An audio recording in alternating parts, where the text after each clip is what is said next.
ഒരു മരിച്ച വ്യക്തിക്ക് വേണ്ടത് റഹ്മത്താണ്. റഹ്മത്ത് അടുത്ത കടയിൽ നിന്ന് വാങ്ങിക്കാൻ കിട്ടുന്നതല്ല. വനുനസ്സിലു മിനൽ ഖുർആനി മാ ഹുവ ശിഫാഉൻ വറഹ്മ. വിശുദ്ധ ഖുർആൻ പാരായണം ചെയ്താൽ എന്നല്ല, പാരായണം ചെയ്യപ്പെടുത്തിടത്ത് ലഅല്ലകും തുർഹമൂൻ, അല്ലാഹുവിന്റെ റഹ്മത്ത് കിട്ടും എന്നതാണ്. ഖുലഫാഉർ റാഷിദീങ്ങളെ മുറുകെ പിടിക്കണം എന്ന് പറയുമ്പോൾ ബഹുമാനപ്പെട്ട അബൂബക്കർ സിദ്ദീഖ് റളിയല്ലാഹു അൻഹുവിന്റെ ജീവിതം നോക്കുമ്പോൾ തിരുഹബീബിൻ കൺമറയുന്നതിന്റെ മുമ്പ്, ഖബറടക്കപ്പെടുന്നതിന്റെ മുമ്പ് അവിടുത്തെ ശറഫാക്കപ്പെട്ട ശരീരത്തിന്റെ അടുക്കൽ അവിടുന്ന് നിർവഹിച്ചത് വമാ മുഹമ്മദുൻ എന്ന് തുടങ്ങുന്ന ഹബീബിന്റെ മദ്ഹ് ഉൾക്കൊള്ളുന്ന വിശുദ്ധ ഖുർആനിന്റെ ആയത്തായിരുന്നുവെങ്കിൽ ആ വിശുദ്ധ ഖുർആനിന്റെ ആയത്ത് കേട്ട സ്വഹാബത്ത് നീരസം പ്രകടിപ്പിച്ചോ? സിദ്ദീഖ് ബിദ്അത്തുകാരനായോ? എന്താണിത് പരിപാടി എന്ന് പറയുന്നതിന്റെ മുമ്പ് മാമി മുസ്മിഅൻ ഇല്ലാ യത്ലൂഹ, അവരെല്ലാവരും ഓതിക്കൊണ്ടേയിരുന്നു. വിശുദ്ധ ഖുർആൻ അവിടെ പാരായണം ചെയ്യുകയാണ്. മുത്തബി സുന്ന എന്ന പേരിൽ അറിയപ്പെടുന്ന അബ്ദുല്ലാഹ് ഇബ്നു ഉമർ റളിയല്ലാഹു അൻഹു അവിടുന്ന് വസിയ്യത്ത് ചെയ്യുകയാണ്.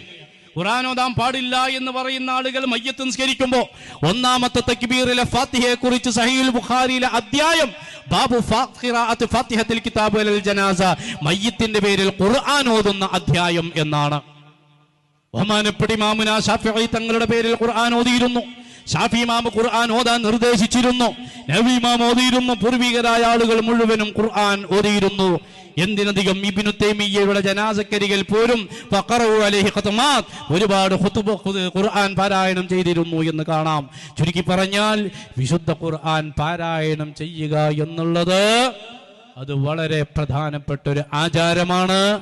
മയ്യത്തിന് റഹ്മത്തിറങ്ങുന്ന കാര്യമാണ്.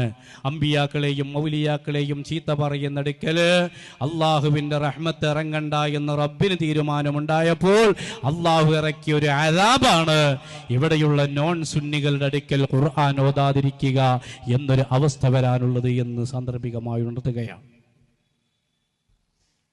വിശുദ്ധ ഖുർആൻ പാരായണം, അതോടുകൂടെ തന്നെ മയ്യത്ത് ഖബറിൽ വെച്ചാൽ തൽഖീൻ ചൊല്ലാറുണ്ട്.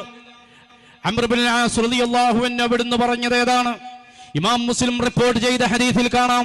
ശമാസത്തുൽ ബഹരി എന്ന് പറയുന്ന സ്വഹാബി, അല്ലാഹുവിന്റെ റസൂലിന്റെ സ്വഹാബിയായ അംർ ഇബ്നുൽ ആസ് റളിയല്ലാഹു അൻഹുവിനെ സന്ദർശിച്ചപ്പോൾ വഹുവ ഫീ സിയാഖിൽ മൗതി, അവിടുന്ന് ആസന്ന രോഗിയായിരുന്നു. ഫഹബല വജ്ഹഹു നഹവൽ ജിദാരി, ചുമരിന്റെ നേരെ മുഖം തിരിച്ചു. മകൻ പറഞ്ഞു, ബാപ്പാ ദാ ഇവര് വന്നിട്ടുണ്ട്, അമാ ബശറക റസൂലുള്ളാഹ്, ഹബീബായ നബി തങ്ങൾ ഇന്നാലിന്നതൊക്കെ അങ്ങേക്ക് വസിയ്യത്ത് ചെയ്തു തന്നില്ലയോ എന്നൊക്കെ ഇങ്ങനെ പറഞ്ഞപ്പോൾ തിരിഞ്ഞു കടന്നു. മോൻ എണീപ്പിച്ചിരുത്തി. അവിടുന്ന് ഇങ്ങനെ പറഞ്ഞു, എന്റെ ജീവിതം 3